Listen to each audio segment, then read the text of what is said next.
আল্লাহ তাআলা যদি মুমিন মুসলমানদের হাতে এই দেশ পরিচালনার দায়িত্ব দেন, ইনশাআল্লাহ আমরা দেশকে আমাদের মালিকানা মনে করব না, আমরা নিজেদেরকে সেবক এবং খাদিম মনে করব। মানুষ বহু পরিকল্পনা করে, সব পরিকল্পনা বাস্তবায়ন হয় না, কিন্তু আল্লাহ যা পরিকল্পনা করেন তার সব কিছু বাস্তবায়ন হয়, কিছু ব্যর্থ হয়।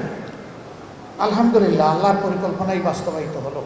আমরা বসে আছি সেনাপ্রধানের অফিসে, আলাপ করা হচ্ছে যে প্রধানমন্ত্রী কিভাবে পদত্যাগ করবেন, প্রেসিডেন্টের কাছে জমা দিবেন।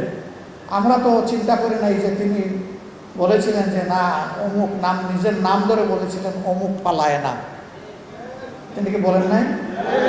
তো উনি পালিয়ে যাবেন এটা তো আমাদের বিশ্বাস করার কথা না। আমরা আলাপ আলোচনা করছি, হঠাৎ করেই আমাদের এক সহকর্মী, এক কোনো এক দলের, তিনি ঢুকে বললেন কেল্লা ফতে। কেল্লা ফতে কি?